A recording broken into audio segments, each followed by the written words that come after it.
So for those of you who don't know me, I take a lot of pride in my videos' visuals. But you see, that's not really the most important part. When it comes to making a good video, yes, visuals are important, but I think that there are two other factors that definitely get neglected. First is, of course, storytelling. This is where my channel actually suffers the most as well. I don't really put an emphasis on it, or at least I haven't in the past, and it really has just hurt my videos kind of flow, if that makes sense. Now, am I saying that every single video you post should have an overarching story? No, sometimes your videos are just gonna be a vlog, right? A day in your life and stuff like that.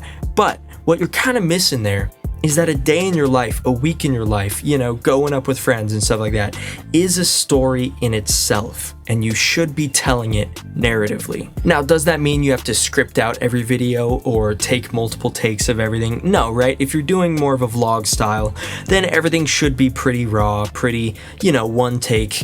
I'm recording all of this in one video. I'm gonna, of course, edit it because I'm messing up some words. I have to restart, stuff like that. But I'm just doing all of this in one take. But yeah, aside from storytelling, what else could be more important than visuals?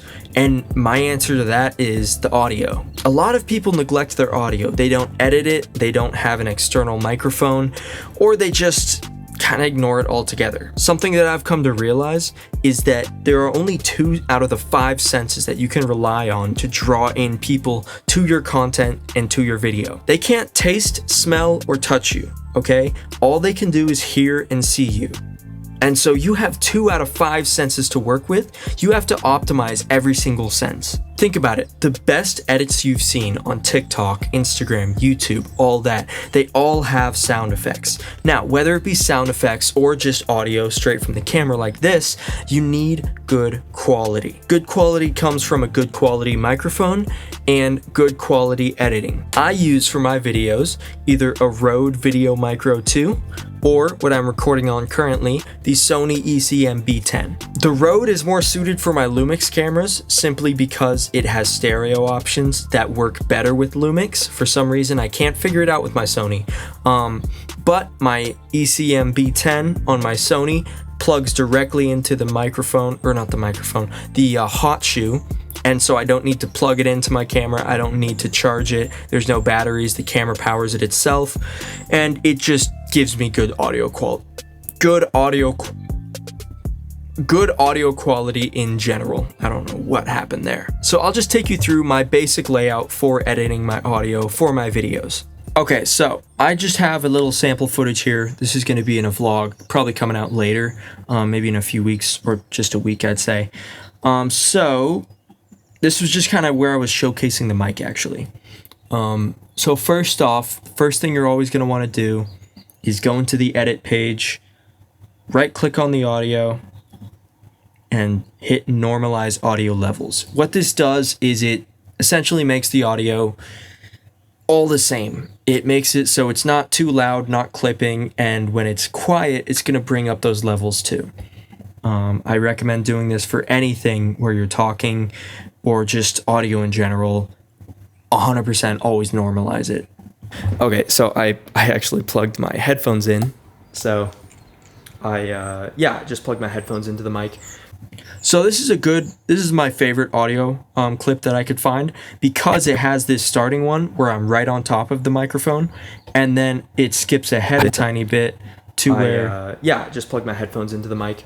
I'm in front of the microphone, so I'm not going to be as loud. I'm not going to be as, up into the microphone. So what I'm going to do is import my preset library, global tracks. I just call it vlog, apply, and then I'll walk you guys through what each thing does. So the order, I have EQ, FX, and then dynamics, so that the audio hits the EQ first, then the dynamics, or then the FX, and then the dynamics. So starting out with the EQ, all I have is a bit of a, I forget the name, just like an eliminator EQ, essentially. So all these low ends that are just going to be crap noise that I don't want in my video typically are cut off already. And then this is just going to be where I pick out frequencies I don't like. Here, I'll show you my camera so that I can kind of hear the quality and stuff. That excess bass right there, it's just something I I'm not going to want my video, right? So I'm just going to bring that down, put the Q factor all the way up. That way you're not bringing out any good frequencies as well. I'm also not going to bring it all the way down because, as you can see, it affects a lot of frequencies rather than just the one I targeted. So I'm just going to bring down that general frequency, if that makes sense. Like that. Sounds great. So then we're going to see what we can do with 3. Love it. The reason I got this mic is mainly... I don't have to move it that much. So then we're just going to drag it back down. And do the same with these. How I can record with it. Like, there we go.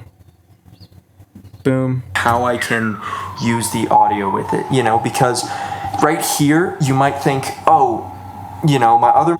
There, that's one I don't like. And so we're just going to... mic was better at kind of just picking up straight on. But what's so good about the Sony mics is that most of my work done is... There we go.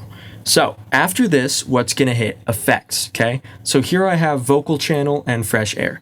So vocal channel, I have a compressor on there.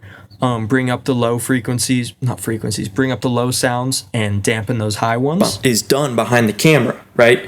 And so, let me adjust the end. It's going to help prevent it from clipping as well. That's my main use of compressors and limiters, is just to help it from clipping, help keep it from clipping. Clipping is where the audio is too loud and it has that kind of staticky sound and it just ruins your footage in general, your audio for your footage. And so, oh, I just realized my visuals are ruined with this because my ISO was at 10,000 there. There we go. That's much better, I figure. Yeah, that's much better. Wow, I didn't even realize that. Hopefully it looks good because I'm not redoing this. But yeah, EQ, you know, you can play with this however you want. Typically, you want the lows down again. And then just bring up the mids. That's where most of the good part of your voice is going to be. And then I have it here. I might actually D right here. Yeah, just make it more natural. And I think that's it. Oh wait, no, that's not what we're on. We're on the vocal channel. Yeah, compressor. Kind of play around with it. You can hear the difference with the compressor, and that's what I really like, is you can really tell when it's on and off what effect it's doing on your audio. And so after that, fresh air. This is a free plugin you can download. It's super nice. It's so nice for vocals, seriously. It just adds that like kind of not breathiness, the brightness to a vocal. Makes it crisp, essentially. That's the best way to describe it, is it's crisp audio. There we go. And so I can most of my work is done from right here. Of course, that's way too high. Like, this is where I'm recording most of the time. Now my headphones in. Let's go back to the beginning and see. Okay, so I actually plugged my headphones in. So I just plugged my headphones into the mic, or not the mic, my camera, so that I can kind of hear the. I don't have this up too much on this, just because it's just kind of scratch audio, if that makes sense. I'm not recording into an actual condenser microphone in any sense of the word, and so I don't want to add too many effects into it because then it'll start sounding weird. And so last but not least is the dynamics. Okay, so for this I have makeup at 10 because a lot of these effects are going to take away gain or loudness from your vocals. They're going to take them away, and this is going to try to add it back without clipping the audio quality and stuff like that. Sounds great. I love it. And so I have a compressor here.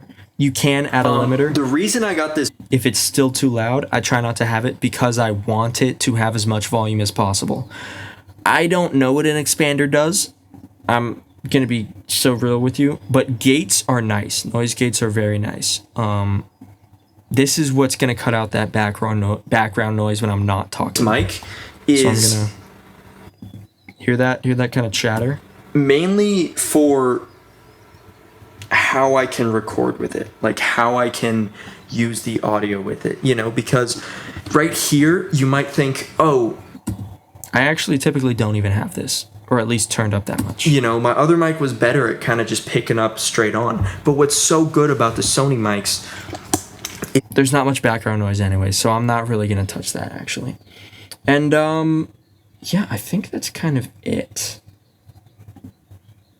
Let's see. Yeah, I normalized the audio already. And so it should be generally kind of the same. Like you see how there are quiet parts, there are louder parts, but for the most part, they're going to match up pretty well. And so, yeah, that's going to do it. Thank you guys so much for watching. Like, comment, share, subscribe. Let me know if I helped you out. Let me know if there's, any pointers for something you think you could do better, or you've done better, Yeah, with that being said, again, thanks for watching. I hope you guys have a great one. Bye.